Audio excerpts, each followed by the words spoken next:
राम मंदिर बनने के बाद वैसे ही लगातार भीड़ चलती रही, लेकिन कुंभ में जो भी यात्री कुंभ प्रयागराज से आ रहे थे, अयोध्या में डेली 20-25 लाख व्यक्ति आते थे और भव्य दर्शन करते थे और सफल जो है सबका आयोजन हुआ और सबका अच्छे से सुरक्षा व्यवस्था की गई। विरोधियों के मुंह पे तमाचा है, क्योंकि जो है वो चाह ही रहे थे कि भाजपा सरकार बदनाम हो जाए, लेकिन ऐसा नहीं हुआ। उन तमाम विपक्ष के नेताओं को जो इस लगातार हिंदुओं को अपमानित करने के लिए, प्रताड़ित करने के लिए और कहीं ना कहीं उनकी आस्था को चोट पहुंचाने के लिए निरंतर सवाल खड़े करते रहे, उनके भी जो है मुंह पर जो है कालिक पोतने का काम उत्तर प्रदेश की सरकार ने और केंद्र की सरकार ने किया है। तो जो गंगा इतनी पवित्र है कि एक बूंद अपने ऊपर छिड़क लो तो कहते हैं कि व्यक्ति पवित्र हो जाता है, उस गंगा पर इन्होंने सवाल खड़े किए हैं, तो ऐसे लोग माफ किए जाने के योग्य नहीं है। हमारे उत्तर प्रदेश के यशस्वी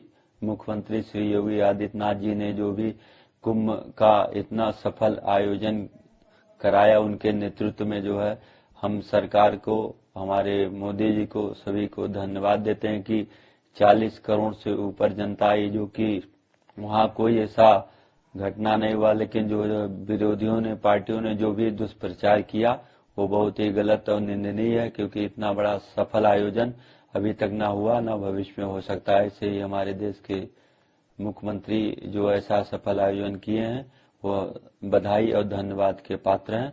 हम साधु समाज से भी सभी करते हैं कि सब लोग धन्यवाद, शुभकामनाएं दें और सभी का आशीर्वाद ऐसे ही बना रहे। हालांकि कुंभ के बाद में अयोध्या में भी भीड़ आ रही है, यहाँ की अरेंजमेंट को देखा जाए तो एक बहुत बड़ी सफलता रही है। जी, राम मंदिर बनने के बाद वैसे ही लगातार भीड़ चलती रही, लेकिन कुंभ में जो भी यात्री कुंभ प्रयागराज से आ रहे थे, अयोध्या में डेली 20-25 लाख व्यक्ति आते थे और भव्य दर्शन करते थे और सफल जो है सबका आयोजन हुआ और सबका अच्छे से सुरक्षा व्यवस्था की गई। मुख्यमंत्री जी को हम लोग धन्यवाद देते हैं, ऐसे ही उनका सफल आयोजन कराएं और हमारे देश का नेतृत्व ऐसे ही सफल करते रहें। विरोधियों को ये तमाचा है, विरोधियों के मुंह पे तमाचा है, क्योंकि जो है वो चाह ही रहे थे कि भाजपा सरकार बदनाम हो जाए, लेकिन ऐसा नहीं हुआ। सफल आयोजन हुआ और जो है बहुत ही भव्य रूप से यात्रियों को सुविधाएं मिली और अच्छे से सफल हुआ। 144 वर्ष बाद स्वतंत्र भारत के इतिहास में पहली बार जो महाकुंभ पड़ा और जिसका नेतृत्व उत्तर प्रदेश के माननीय मुख्यमंत्री गोरक्षनाथ पीठाधीश्वर धर्म सम्राट श्री योगी आदित्यनाथ जी महाराज जी ने सफलता पूर्वक उसको सुसंपन्न करवाया। सुव्यवस्थित ढंग से सभी की सुचारू व्यवस्था का ध्यान रखते हुए चाक चौबंद जो व्यवस्थाएं दी, उसके लिए उत्तर प्रदेश के माननीय मुख्यमंत्री श्री आदित्यनाथ योगी जी महाराज जी का और भारत के माननीय प्रधानमंत्री श्री नरेंद्र मोदी जी का, अयोध्या से मैं दिवाकराचार्य महाराज बहुत बहुत साधुवाद एवं धन्यवाद प्रेषित करता हूं कि जिस महाकुंभ में ये पहला ऐसा ऐतिहासिक महाकुंभ था, हिंदू आस्था का जनसैलाब था, जिसको विश्व देखकर नतमस्तक हो गया है और विश्व आश्चर्यचकित था कि इतनी बड़ी व्यवस्था आखिर कैसे संचालित हो रही है और इतना बड़ा भीड़ कि दुनिया के कई देशों के पास इतनी जनसंख्या नहीं है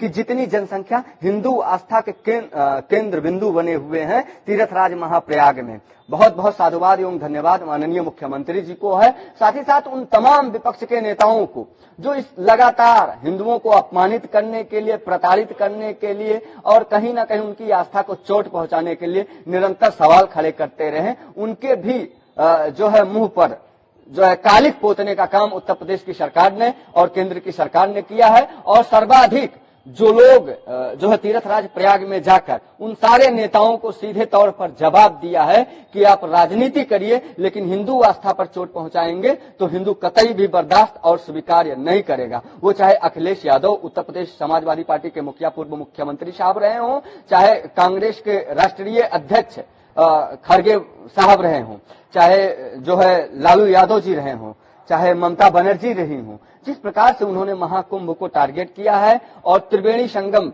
गंगा यमुना सरस्वती पर प्रश्न किए हैं, हिंदू आस्था को चोट पहुंचाया है, हिंदू इसके लिए उन्हें कतई भी माफ नहीं करेगा। ऐसे लोगों को चाहिए कि वो जल्द ही धर्मांतरण कर लें अपना। ऐसे लोग हिंदू जो है कहलाने के काबिल नहीं है, ऐसे लोगों को हिंदू नहीं कहा जाना चाहिए और या ना ही ये हिंदू हैं, क्योंकि यदि ये हिंदू होते तो जो गंगा इतनी पवित्र है कि एक बूंद अपने ऊपर छिड़क लो तो कहते हैं कि व्यक्ति पवित्र हो जाता है, उस गंगा पर इन्होंने सवाल खड़े किए हैं, तो ऐसे लोग माफ किए जाने के योग्य नहीं है।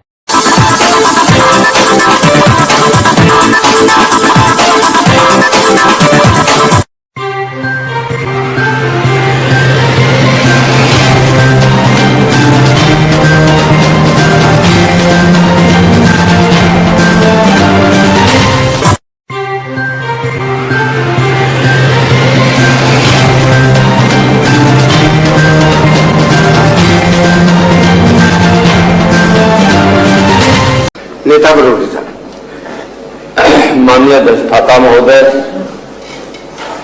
मैं नेता सदन और सदन को अवगत कराना चाहता हूं कि मैं पिछले दिन जो है शिक्षा पर बोल रहा था और करीब करीब जो है शिक्षा पर कई सारी बातों को कर चुका था, लेकिन एक विषय रह गया था जो है कि राजकीय विद्यालयों में जो पुराने 760 विद्यालय उत्तर प्रदेश में राजकीय विद्यालय रहे, उनकी स्थिति तो ठीक है, वो चल रहे हैं, लेकिन जो RMSE योजना, राष्ट्रीय माध्यमिक शिक्षा अभियान की योजना से माननीय अध्यक्षता महोदय जो विद्यालय खुले, उनकी स्थिति इतना खराब है कि उसमें एक विद्यालय एक टीचर 2 टीचर, तृतीय श्रेणी कर्मचारी नहीं, चतुर्थ श्रेणी का कर्मचारी नहीं, और इसकी कोई व्यवस्था इस बजट में नहीं की गई है। जो है इस तरफ मैं सरकार का ध्यान आकृष्ट करना चाहता हूं कि यह इससे शिक्षा का स्तर जो है गिरता चला जा रहा है। एक टीचर 2 टीचर एक विद्यालय में, राजकीय विद्यालय में कौन कौन से सब्जेक्ट पढ़ाएंगे, फिर उसमें जो नाम लिखाएगा छात्र छात्रा जो है जो नाम लिखाएगा उसकी स्थिति क्या होगी, जो है इस पर जो है सरकार का ध्यान आकृष्ट कराना चाहता हूं। और दूसरी चीज जो है मान्यता की शर्तों को काफी बढ़ा करके जो है शिक्षा को सरकार ने पूंजीपतियों के हवाले कर दिया गया है। अब कोई मिडिल क्लास फैमिली का कोई भी व्यक्ति चाहे जिस जाति बिरादरी का हो, वह वित्तविहीन विद्यालय भी नहीं खोल सकता, क्योंकि 38,000 जो मान्यता शुल्क था पहले की शर्त में, वो बढ़कर के 11 लाख हो गया। जो 2,000 वर्ग मीटर जमीन लगती थी वह 6,000 वर्ग मीटर जमीन हो गई। जो है मान्यता 3 साल के लिए जो है कर दी गई है, स्थायी मान्यता का प्रावधान कर दिया गया जो है। और अभी हम लोगों ने पिछले कुछ घंटे पहले जो है सरकार से और नेता सदन से निवेदन भी किया था कि जो हाई स्कूल चल रहे हैं, इंटरमीडिएट की मान्यता नहीं प्राप्त कर पाए हैं, वो इंटरमीडिएट की मान्यता प्राप्त करने में उन्हें पुराने मानक के अनुसार जो है उनसे इंटरमीडिएट की मान्यता कर दी जाए, जिस पर माननीय माध्यमिक शिक्षा मंत्री जी ने आश्वासन भी दिया। महोदय, मैं कहना चाहता हूं कि उत्तर प्रदेश में वेतन वितरण नियम 1971 एडेड विद्यालयों में लागू हुआ माननीय बाबूलाल जी के जमाने में। इसके बाद शिक्षा विभाग में जो कुछ भी हुआ, शिक्षकों के हितों में, छात्रों के हितों में, चाहे प्रबंधकों के हितों में, तो उसको माननीय नेता, श्रद्धेय नेता माननीय मुलायम सिंह यादव जी ने किया। उन्होंने एडेड विद्यालयों के और वित्तविहीन विद्यालयों में काम करने वाले शिक्षकों की उम्र 60 वर्ष जो रिटायरमेंट की थी उसको 62 वर्ष कर दिया। नेताजी ने पेंशन की जो समस्या शिक्षकों और कर्मचारियों की थी, जो रिटायर होता था टीचर और कर्मचारी, उसको गांधी साहब झोला खरीदना पड़ता था, 2 साल दौड़ता था DIS कार्यालय, JD कार्यालय, वित्त विभाग में जो है तो पेंशन पाता था। नेताजी ने एक कलम से सबको जो है तनख्वाह भले 3 तारीख को नहीं 5 तारीख को मिले, लेकिन पहली तारीख को पेंशन मिल जाएगी और ट्रेजरी से उसका भुगतान सुनिश्चित कर दिया जो है, जिससे शिक्षा विभाग में एक ऐतिहासिक काम उन्होंने किया था। और नेताजी ने जो अपने मुख्यमंत्रित्व काल में एक ऐतिहासिक काम किया जिसको कोई आज तक नहीं कर पाया। उन्होंने जूनियर हाई स्कूल जो थे उनको जो है 1400 जूनियर हाई स्कूलों को ग्रांट कर लिया, संस्कृत विद्यालयों को ग्रांट कर लिया, मदरसों को ग्रांट कर लिया। लेकिन आज वर्तमान में जो सरकार जो है चल रही है भारतीय जनता पार्टी की, संस्कृत का चाहे जितना गुण गावे, मदरसा का चाहे जितना विरोध करे, लेकिन न एक जूनियर, न एक संस्कृत, न एक मदरसा, किसी को ग्रांट पर लेने का काम नहीं किया। विषय विशेषज्ञों को विनियमित करने का काम नेताजी ने किया था और शिक्षा के प्रचार प्रसार के लिए उन्होंने जो है औद्योगिक विकास खंडों के अंतर्गत इंटरमीडिएट विद्यालयों के लिए 20-20 लाख रुपया, डिग्री कॉलेजों के लिए 40-40 लाख रुपया आर्थिक मदद देकर के उन्होंने विद्यालयों को खुलवाया। और जब उनका मुख्यमंत्रित्व काल खत्म होने के बाद माननीय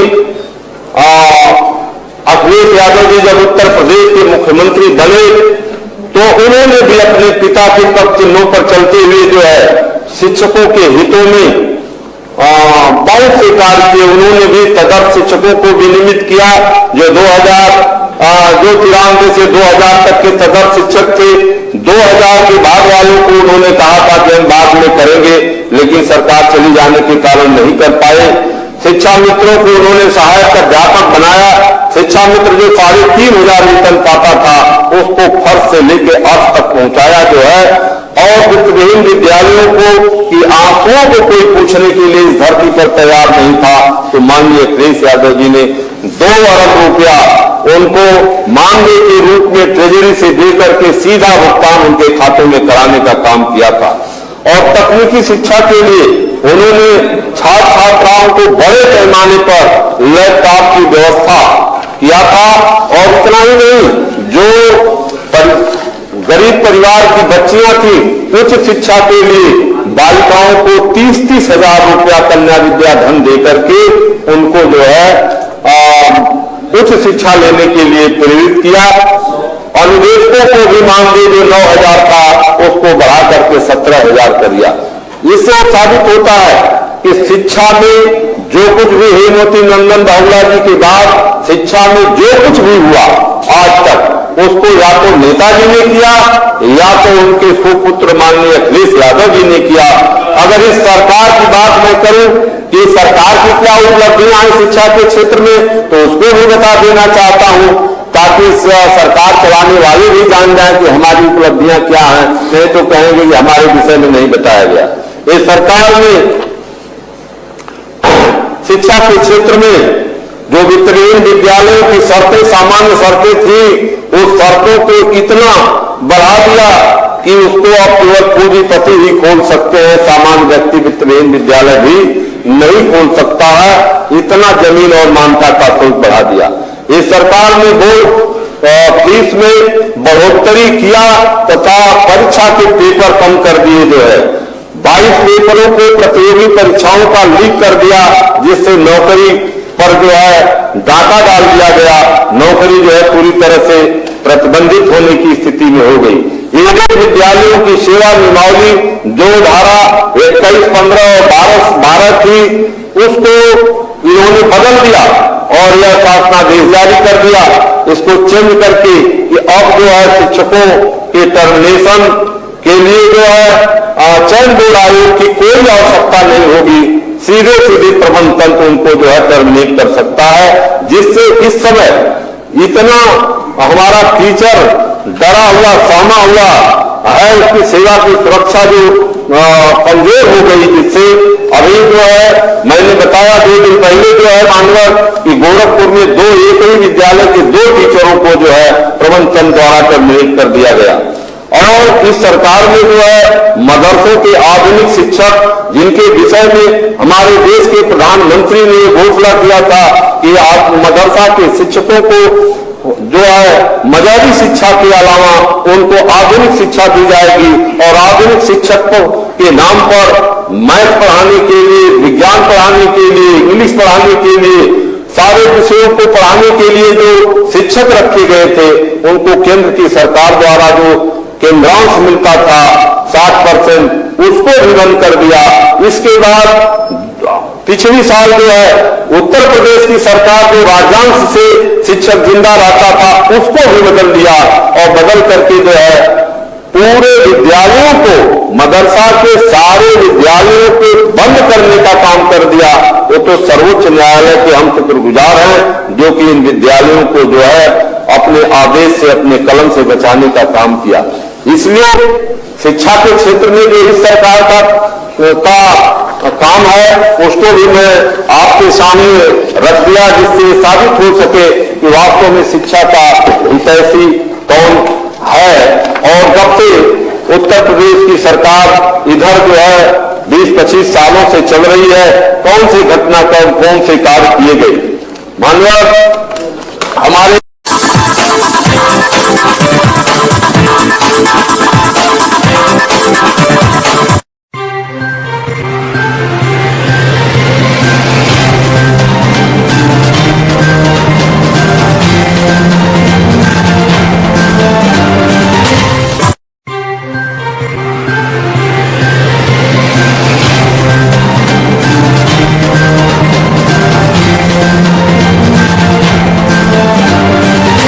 आज इस भरे सदन में मैं सर्वप्रथम संविधान के रचयिता बाबा भीमराव अंबेडकर जी को नमन करती हूं, जिन्होंने आर्टिकल 25 में हमें ये अधिकार दिया, स्वतंत्र धर्म का सम्मान अधिकार और हर आस्था का सत्कार। और इसी के नाते आज पूरे देश में और प्रदेश में हमारे बीच में कुंभ का महापर्व जो रहा, उसमें पूरे देश से लोग आए। मैं सभी लोगों का जो आए उनका स्वागत करती हूं। यहाँ कई प्रकार की चर्चाएं हुई और बहुत सारे शब्दों का प्रयोग किया गया।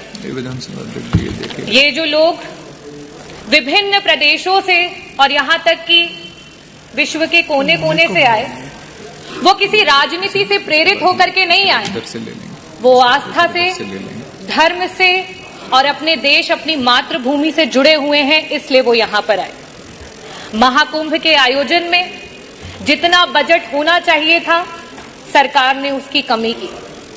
महाकुंभ में जो सुविधाएं हमारे लोगों को देनी चाहिए थी, सरकार ने उसकी कमी की। वहां पे गिद्ध नहीं गए थे, वहां पे सुअर नहीं गए थे, वहां पे इस देश में आस्था रखने वाले, इस देश को लोकतांत्रिक समझने वाले, इस देश में भाईचारे को आगे लेकर के जाने वाले लोग वहां पे पहुंचे थे। मैं इस सदन में आज बहुत सारी चर्चाएं हुई, बहुत सारी बातें कही गई। बजट की जबकि चर्चा होती है तो बजट में किस तरीके से डिवीजन होता है उसकी बात होती है। अभी सत्र में कुछ दिन पहले बात हुई कि अंग्रेजी में विधायकगण अपने भाषण दे सकते हैं, लेकिन जब आपके बजट में एलोकेशन की बात आती है, शिक्षा की बात आती है, जो हमारे बच्चे प्राइमरी स्कूल में पढ़ रहे हैं, जिनकी नींव अंग्रेजी से शुरू नहीं होगी, तो वो आगे जाकर के आपके अंग्रेजी में दिए हुए भाषणों को नहीं समझ पाएंगे। लेकिन आप क्या काम कर रहे हैं? जहां 15% कहीं आपकी सरकार बजट दे रही थी, आज शिक्षा में वो बजट गिरा करके 13% पे आ चुका है। ये स्थिति है। अगर मैं बात करूं स्वास्थ्य की, क्योंकि मंत्री जी यहां बैठे नहीं है, जब स्वास्थ्य पे जब विपक्ष चर्चा करने की कोशिश करता है, मंत्री जी उत्तेजित हो जाते हैं। शायद इसीलिए हो जाते हैं क्योंकि स्वास्थ्य पे मात्र 6% का बजट दिया गया है, और इस 6% के बजट में भी मंत्री जी 40% का बजट पिछले जो बजट में था एलोकेटेड, उसको इस्तेमाल नहीं कर पाए। अगर हम बात करें ग्रामीण अंचल की, जो उत्तर प्रदेश की 60-70% की आबादी है, अगर हम उसमें बजट के एलोकेशन की बात करें तो मात्र 4% का बजट है, जो 8 करोड़ 8 लाख की आप बात करते हैं, 8 लाख करोड़ की बात, 8 लाख 8 हजार करोड़ की बात करते हैं, उसमें मात्र 4% का बजट दिया गया है। और सबसे बड़ी नाइंसाफी अगर इस सरकार में कोई झेल रहा है तो वो हमारा किसान है। पूरे देश का एवरेज औसत अगर निकाल लिया जाए तो बाकी प्रदेशों में जहां किसानों को 6% का बजट मिल रहा है, वहां उत्तर प्रदेश की सरकार में मात्र 3% का बजट है जो हमारे किसानों को दिया जा रहा है। और सबसे आखिरी में और सबसे जरूरी बात, अभी हमारी माननीय सदस्य बार बार पीडीए की बात कर रही थी, तो सदस्य आप भी और यहां सम्मानित सदस्यगण, मैं आपको सभी को बताना चाहूंगी कि जहां पूरे देश में 3% का बजट विभिन्न प्रदेशों में, चाहे वो आपका दलित समाज हो, वनवासी समाज हो और अल्पसंख्यक समाज हो, उसको दिया जाता है, वहीं उत्तर प्रदेश में मात्र 1% का बजट दिया जाता है। और उस 1% के बजट में भी आपका 30% का बजट ऐसा धरा का धरा ही रह जाता है, विभाग उसको इस्तेमाल ही नहीं कर पाता है। हम इतने बड़े बड़े बजट की बात कर रहे हैं, मैं आंकड़े रखना चाहूंगी।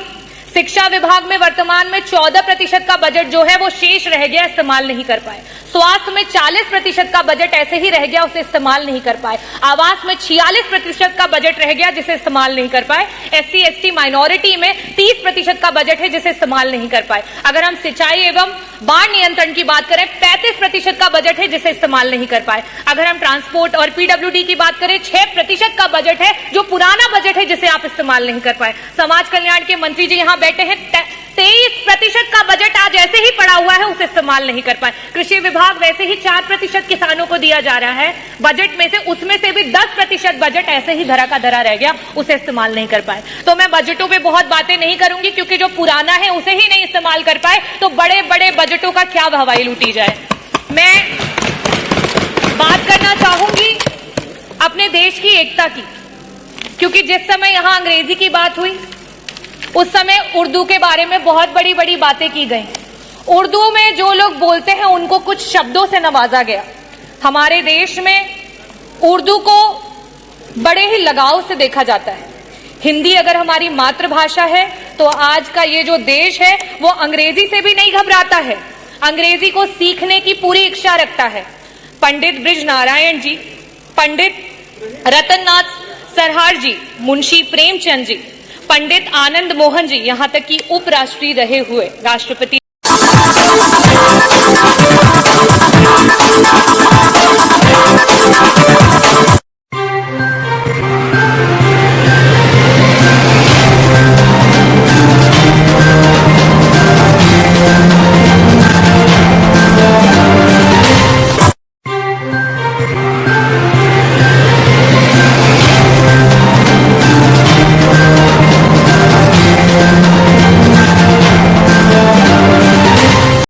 नमस्कार।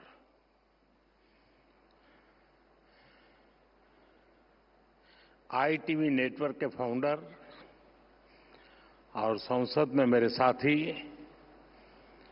कार्तिकेय शर्मा जी, नेटवर्क की पूरी टीम, देश विदेश से आए सभी अतिथि, अन्य महानुभाव, देवी और सज्जनों, न्यूज एक्स वर्ल्ड इसकी शुभ शुरुआत, और इसके लिए मैं आप सबको बहुत बहुत बधाई देता हूं, बहुत बहुत शुभकामनाएं देता हूं। आपके नेटवर्क के हिंदी और इंग्लिश सहित तमाम रीजनल चैनल्स आज आप अब ग्लोबल हो रहे हैं, और आज कई फेलोशिप्स और स्कॉलरशिप की भी शुरुआत हुई है। मैं इन कार्यक्रमों के लिए आप सभी को बहुत बहुत शुभकामनाएं देता हूं। साथियों, मैं पहले भी मीडिया के इस तरह के कार्यक्रमों में जाता रहा हूं, लेकिन आज मुझे लग रहा है कि आपने एक नया ट्रेंड सेट किया है।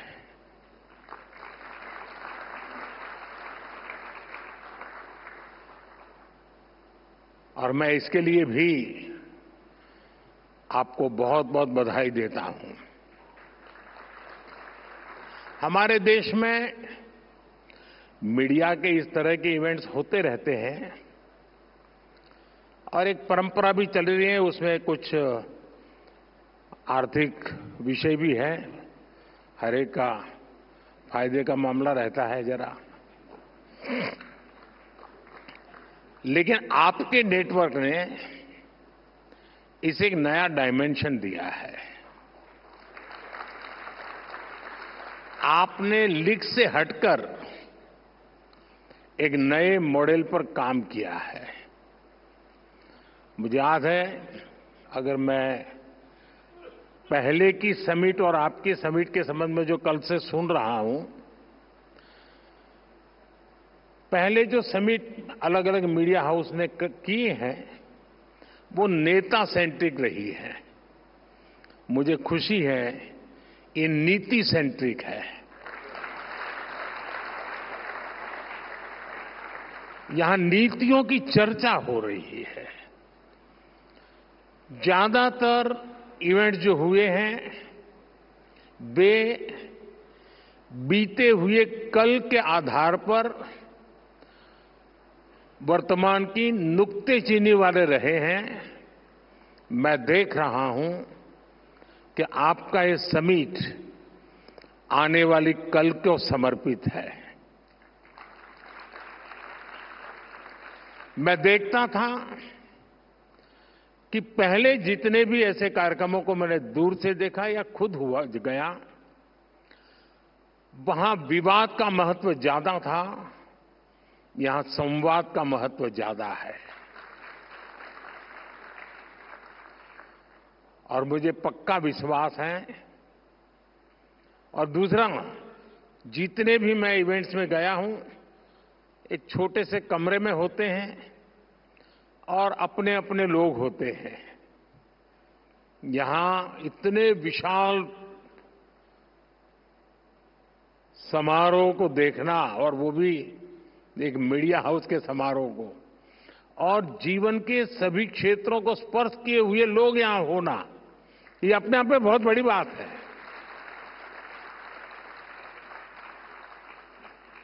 हो सकता है यहां से और मीडिया वालों को कोई मसाला नहीं मिलेगा, लेकिन देश को भरपूर प्रेरणा मिलेगी, क्योंकि यहां हुए हर व्यक्ति के विचार देश को प्रेरणा देने वाले विचार होंगे।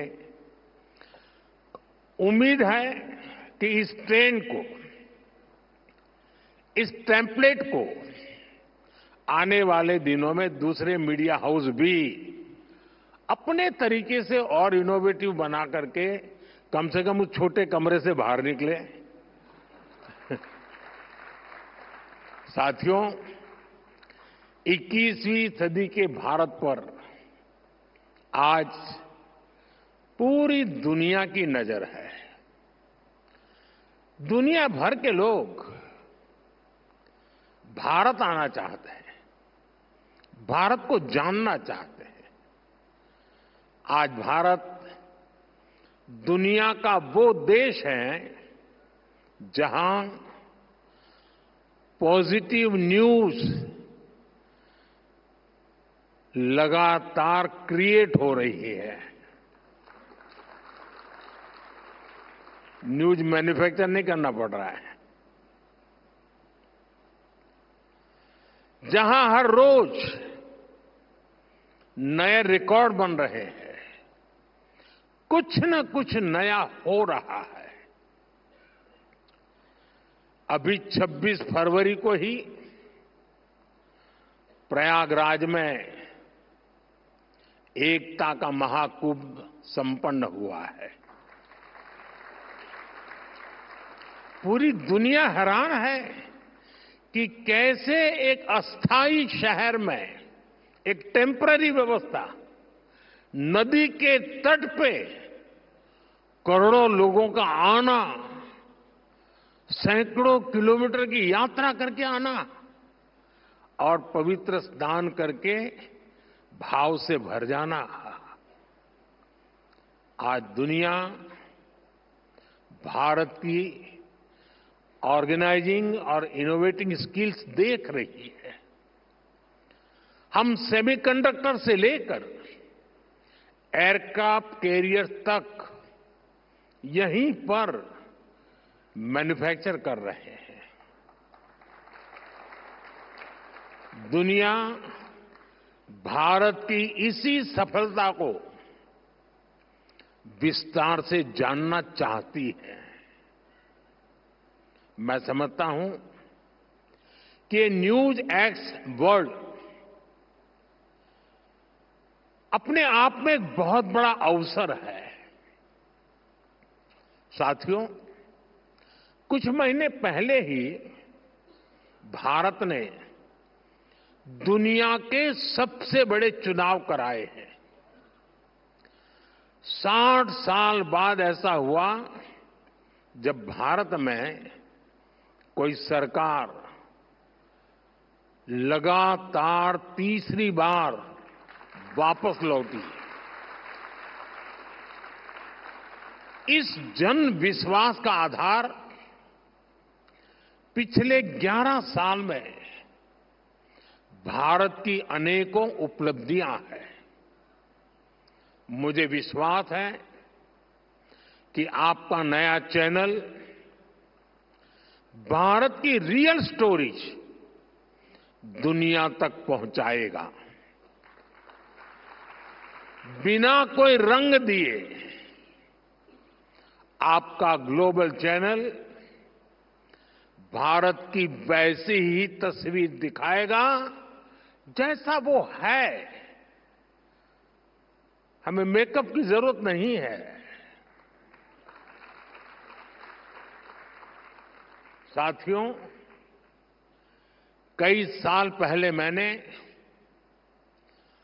Vocal for local and local for global का विजन देश के सामने रखा था।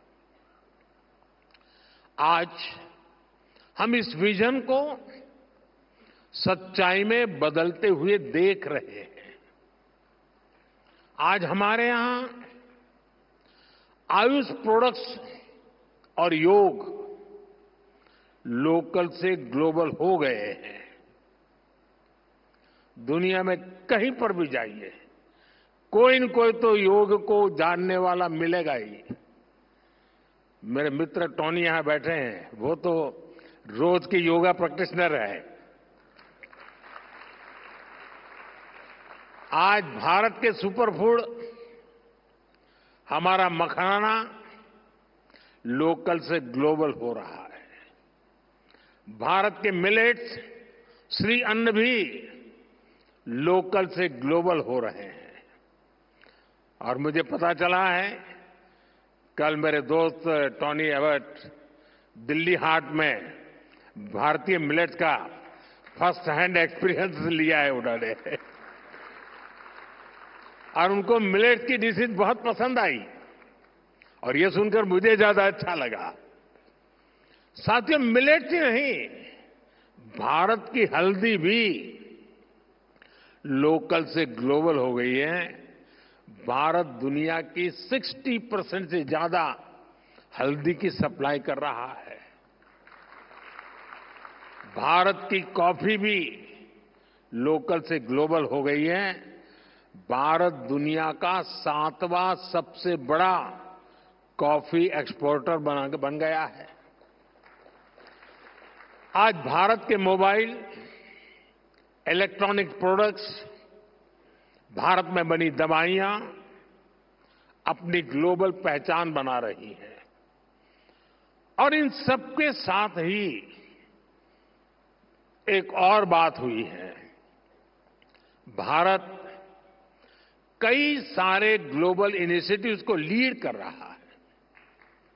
हाल ही में मुझे फ्रांस में एआई एक्शन समिट में जाने का मौका मिला। दुनिया को एआई फ्यूचर की तरफ ले जाने वाली इस समिट का भारत को होस्ट था। अब इसको होस्ट करने का जिम्मा भारत के पास है। भारत ने अपनी प्रेसिडेंसी में इतनी शानदार G20 समिट कराई। इस समिट के दौरान हमने India, middle east, Europe corridor के रूप में एक नया इकोनॉमिक रूट दुनिया को दिया। भारत ने ग्लोबल साउथ को भी एक बुलंद आवाज दी। हमने आइलैंड नेशंस को, उनके हितों को अपनी प्रायोरिटी से जोड़ा है। क्लाइमेट क्राइसिस से डील करने के लिए भारत ने मिशन लाइफ का विजन दुनिया को दिया है। इसी तरह international solar alliance, coalition for disaster resilient infrastructure, ऐसे अनेक इनिशिएटिव्स हैं जिनको भारत ग्लोबली लीड कर रहा है। और मुझे खुशी है कि आज जब भारत के अनेक ब्रांड ग्लोबल हो रहे हैं तो भारत का मीडिया भी ग्लोबल हो रहा है। इसी ग्लोबल अपॉर्चुनिटी को समझ रहा है। साथियों, दशकों तक दुनिया भारत को अपना बैक ऑफिस कहती थी, लेकिन आज Bharat new factory of the world बन रहा है। हम सिर्फ वर्कफोर्स नहीं, वर्ल्ड फोर्स बन रहे हैं। कभी हम जिन चीजों का इंपोर्ट करते थे, आज देश उनका इमर्जिंग एक्सपोर्ट हब बन रहा है। जो किसान कभी लोकल मार्केट तक ही सीमित था, आज उसकी फसल पूरी दुनिया के बाजारों तक पहुंच रही है। पुलवामा की स्नो पीस, महाराष्ट्र के पुरंदर फिग्स और कश्मीर के क्रिकेट बैट्स, इनकी डिमांड अब दुनिया में बढ़ रही है। हमारे डिफेंस प्रोडक्ट्स दुनिया को भारतीय इंजीनियरिंग और टेक्नोलॉजी की ताकत दिखा रहे हैं। इलेक्ट्रॉनिक्स से ऑटोमोबाइल सेक्टर तक दुनिया ने हमारी स्केल को, हमारे सामर्थ्य को देखा है। हम दुनिया को सिर्फ अपने प्रोडक्ट ही नहीं दे रहे, भारत ग्लोबल सप्लाई चेन में एक ट्रस्टेड और रिलायबल पार्टनर भी बन रहा है। साथियों, आज अगर हम बहुत सारे सेक्टर्स में लीडर बने हैं तो उसके पीछे बहुत सालों की सुविचारित मेहनत है। ये सिस्टमैटिक पॉलिसी डिसीजन से ही संभव हो पाया है। आप 10 साल की जर्नी देखिए, जहां कभी पुल अधूरे थे, सड़कें अटकी थी, आज वहां सपने नई रफ्तार से आगे बढ़ रहे हैं। अच्छी सड़कों से, शानदार एक्सप्रेसवे से ट्रेवल टाइम और कॉस्ट दोनों कम हुए हैं। इसे इंडस्ट्री को लॉजिस्टिक का टर्न अराउंड टाइम कम करने का अवसर मिला।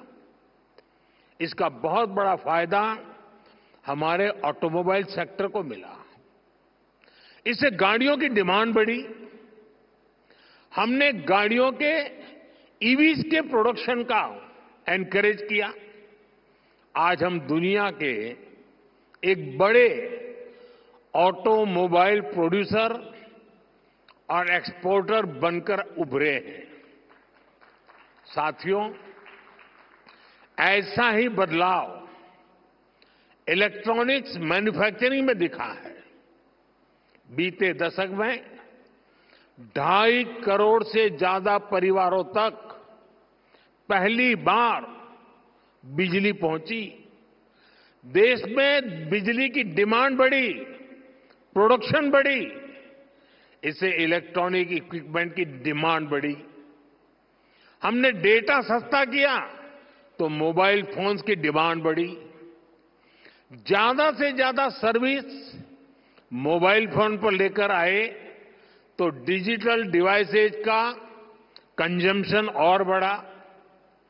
इस डिमांड को अपॉर्चुनिटी में बदलकर हमने पीएलआई स्कीम जैसे प्रोग्राम शुरू किए। आज देखिए, भारत एक मेजर इलेक्ट्रॉनिक्स एक्सपोर्टर बन चुका है।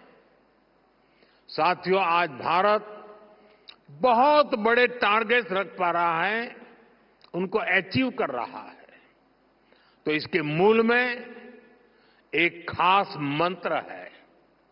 ये मंत्र है मिनिमम गवर्नमेंट, मैक्सिमम गवर्नेंस। ये एफिशिएंट और इफेक्टिव गवर्नेंस का मंत्र है। यानी न सरकार का दखल, न सरकार का दबाव। मैं आपको एक दिलचस्प उदाहरण देता हूं। बीते एक दशक में हमने करीब 1,500 ऐसे कानूनों को खत्म किया है जो अपना महत्व खो चुके थे। 1,500 कानून खत्म करना बहुत बड़ी बात है।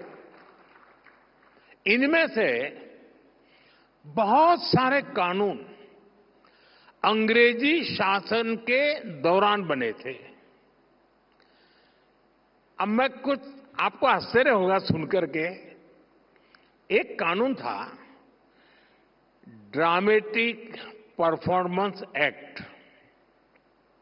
ये कानून अंग्रेजों ने 150 साल पहले बनाया था। तब अंग्रेज चाहते थे कि ड्रामा और थिएटर का उपयोग तब की सरकार के खिलाफ ना हो।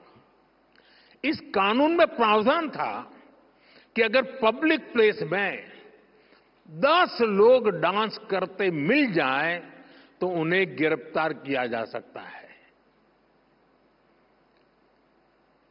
और ये कानून देश आजाद होने के बाद 75 साल तक चलता रहा है। यानी शादी के दौरान बारात भी निकले और 10 लोग डांस कर रहे हो तो दूल्हा सहित पुलिस उनको अरेस्ट कर सकती थी। ये कानून आजादी के 70-75 साल बाद तक चलने में था। ये कानून हमारी सरकार ने हटाया। अब चलो भाई, 70 साल तक ये कानून हमने झेला। मुझे उस समय की सरकार, उन नेताओं से कुछ कहना नहीं है, यहां बैठे भी हैं। लेकिन मुझे ज्यादा तो ये लुटियन जमात पर आश्चर्य होता है। ये खान मार्केट गैंग पर आश्चर्य हो रहा है। ये लोग 75 साल तक ऐसे कानून पर चुप क्यों थे? ये जो आए दिन कोर्ट जाते रहते हैं, पीआईएल के ठेकेदार बने फिरते हैं, ये लोग क्यों चुप थे? तब उनको लिबर्टी ध्यान नहीं आती थी क्या? अगर आज कोई सोचे मोदी ऐसा कानून बनाता तो क्या होता?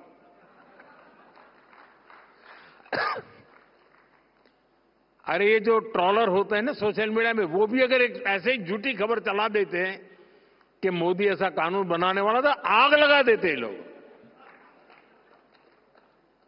मोदी के बाल नोच लेते। साथियों, ये हमारी सरकार है जिसने गुलामी के कालखंड के इस कानून को खत्म किया। मैं एक और उदाहरण देता हूं, बैम्बू का।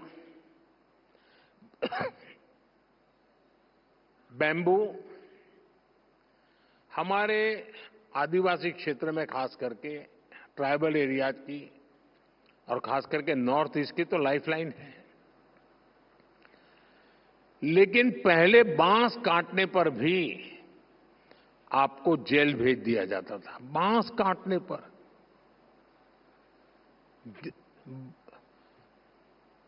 अब कानून क्यों बना? अब मुझे कोई भी, मैं आपसे पूछूं भाई, मैं अगर आपको पूछूं कि बांस ये वृक्ष है, ट्री है क्या? कोई मानेगा क्या ये ट्री है? कोई मानेगा ये वृक्ष है? आपको आश्चर्य होगा, आजादी के 70 साल के बाद भी मेरे देश की सरकार ये मानती थी कि बाम्बू ये पेड़ है, वृक्ष है, और इसलिए वृक्ष काटने से जैसे मनाई थी वैसी बाम्बू काटने से बढ़ाई थी। हमारे देश में एक कानून था जो बांस को ट्री मानता था और सारे ट्री के कानून इस पर लगते थे। इसको काटना मुश्किल था।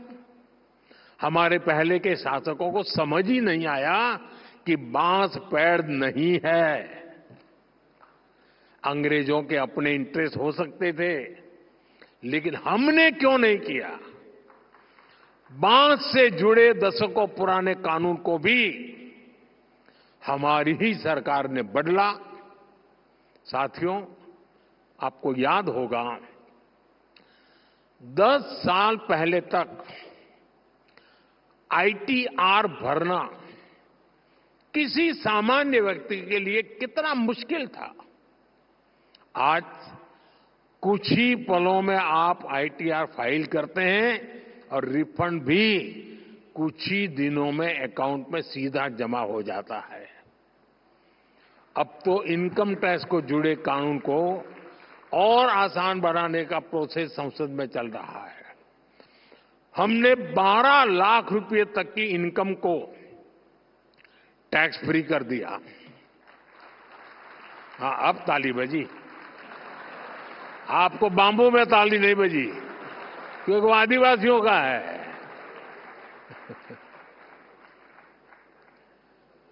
और इससे खास करके जो मीडिया कर्मी है, आप जैसे सैलरीड क्लास को बहुत ज्यादा फायदा होने वाला है।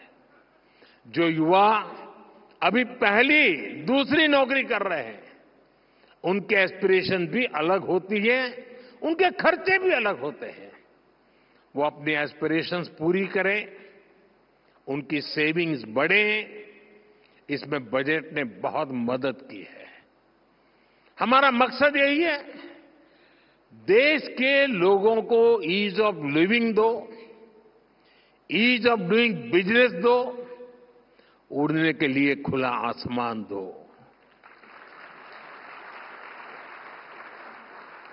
आज देखिए, जियो स्पेशल डेटा का फायदा कितने सारे स्टार्टअप्स उठा रहे हैं। पहले अगर किसी को मैप बनाना होता था तो सरकार की परमिशन लेनी पड़ती थी। हमने इसको बदला और आज हमारे स्टार्टअप्स, प्राइवेट कंपनियां इस डेटा का बेहतरीन उपयोग कर रही हैं। साथियों, दुनिया को जीरो का कंसेप्ट देने वाला भारत आज इन्फिनिट इनोवेशंस की धरती बन रहा है। आज भारत सिर्फ इनोवेट ही नहीं कर रहा, बल्कि इंडोवेट भी कर रहा है। और जब मैं इंडोवेट कह रहा हूं तो इसका मतलब है इनोवेटिंग द इंडियन वे। इंडोवेशन से हम ऐसे सॉल्यूशंस बना रहे हैं जो अफोर्डेबल हो, एक्सेसिबल हो, एडेप्टेबल हो। हमने इन सॉल्यूशंस की गेट कीपिंग नहीं की है, बल्कि इन्हें पूरी दुनिया को ऑफर कर दिया है। जब दुनिया एक सिक्योर और cost effective digital payment system चाहती थी, हमने यूपीआई की व्यवस्था बनाई, यूपीआई की व्यवस्था बनाई। मैं प्रोफेसर कार्लोस मोंटेस को सुन रहा था, वो यूपीआई जैसी टेक्नोलॉजी के पीपल फ्रेंडली स्वरूप से काफी प्रभावित दिखे। आज फ्रांस, यूएई, सिंगापुर जैसे देश यूपीआई को अपने फाइनेंशियल इकोसिस्टम में इंटीग्रेट कर रहे हैं। आज हमारे digital public infrastructure India stack से जुड़ने के लिए दुनिया के कई देश एग्रीमेंट्स कर रहे हैं। कोविड पैंडेमिक में हमारी वैक्सीन ने दुनिया को भारत के क्वालिटी हेल्थ केयर सॉल्यूशंस का मॉडल दिखाया। हमने आरोग्य सेतु ऐप को भी ओपन सोर्स किया ताकि दुनिया को इसका लाभ मिले। भारत स्पेस की एक बड़ी पावर है। हम दूसरे देशों की स्पेस एस्पिरेशन को अचीव करने में भी मदद कर रहे हैं। Bharat AI for public good पर भी काम कर रहा है और अपना एक्सपीरियंस, अपने एक्सपर्टाइज दुनिया के साथ भी शेयर कर रहा है। साथियों, आईटीबी नेटवर्क ने आज बहुत सारी फेलोशिप शुरू की है।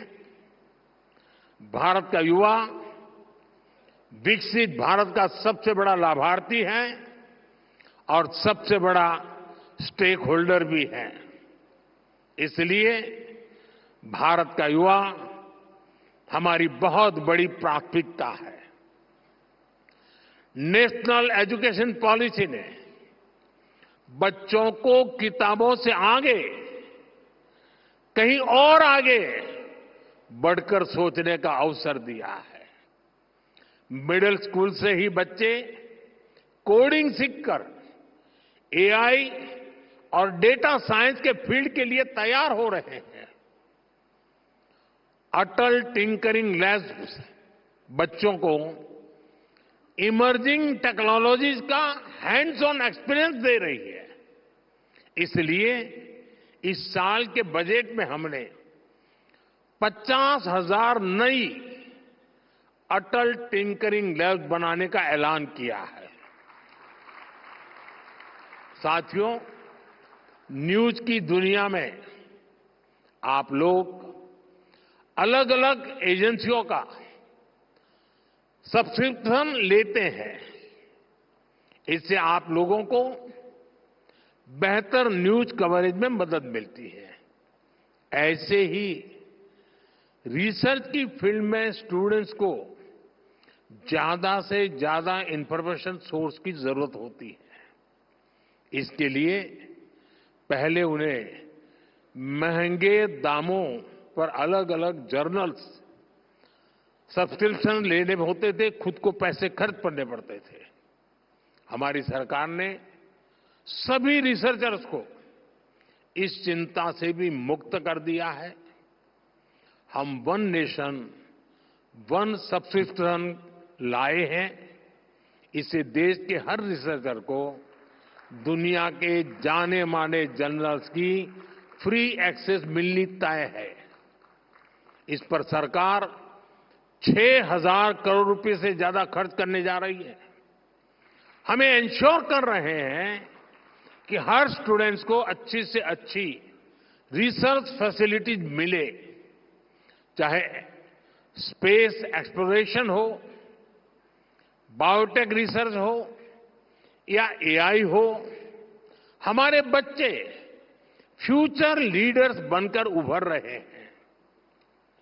डॉक्टर ब्रायन ग्रीन ने आईआईटी के स्टूडेंट से मुलाकात की है और एस्ट्रोनॉट माइक मैसिमिनो सेंट्रल स्कूल के स्टूडेंट से मिलने गए थे और जैसा उन्होंने बताया है, उनके एक्सपीरियंस वाकई शानदार रहे हैं। वो दिन दूर नहीं जब भविष्य का कोई बहुत बड़ा इनोवेशन भारत के किसी छोटे से स्कूल से निकलेगा। साथियों, भारत का परचम हर वैश्विक मंच पर लहराए, यही हमारी आकांक्षा, यही हमारी दिशा है। साथियों, ये छोटा सोचने और छोटे कदम लेने का समय ही नहीं है। मुझे खुशी है कि एक मीडिया संस्थान के रूप में आपने भी इस भावना को समझा है। आप देखिए, 10 साल पहले तक आप सोचते थे कि कैसे देश के अलग अलग राज्यों तक पहुंचे, आपका मीडिया हाउस पहुंचे। आज आपने भी ग्लोबल होने का साहस जुटाया है। यही प्रेरणा, यही प्राण आज हर नागरिक का, हर एंटरप्रेन्योर का होना चाहिए। मेरा तो सपना है दुनिया के हर बाजार में, हर ड्राइंग रूम में, हर डाइनिंग टेबल पर कोई न कोई भारतीय ब्रांड मौजूद हो। मेड इन इंडिया दुनिया का मंत्र बने। कोई बीमार हो तो वो हील इन इंडिया के बारे में पहले सोचे। किसी को शादी करनी हो तो वेड इन इंडिया पर पहले विचार करे। किसी को घूमना फिरना हो तो लिस्ट में सबसे ऊपर भारत को रखे। कोई कॉन्फ्रेंस करना चाहे, एग्जीबिशन लगाना चाहे तो सबसे पहले भारत आए। कोई कंसर्ट कराना चाहे तो सबसे पहले भारत को चुने। ये ताकत, ये पॉजिटिव एटीट्यूड हमें खुद में पैदा करना है। इसमें आपके नेटवर्क की, आपके चैनल की बड़ी भूमिका होगी। संभावनाएं अनंत है जब हमें अपने साहस और संकल्प से इन्हें हकीकत में बदलना है। साथियों, भारत अगले 25 वर्षों में विकसित भारत बनने का संकल्प लेकर आगे बढ़ रहा है। आप भी एक मीडिया हाउस के रूप में खुद को वर्ल्ड स्टेज पर लेकर आए, ऐसा संकल्प लेकर के आगे बढ़े। मैं मानता हूं कि आप इसमें जरूर सफल होंगे। आईटीवी नेटवर्क की पूरी टीम को मैं फिर एक बार ढेर सारी शुभकामनाएं देता हूं और देश और दुनिया से जो पार्टिसिपेंट्स आए हैं, मैं उनका भी अभिनंदन करता हूं। उनके विचारों ने जरूर एक सकारात्मक सोच को बल दिया है। मैं इसके लिए भी, क्योंकि भारत का गौरव बढ़ता है तो हर भारतीय को आनंद होता है, गर्व होता है, और इसके लिए मैं उन सब का भी बहुत बहुत धन्यवाद करता हूं। नमस्कारम।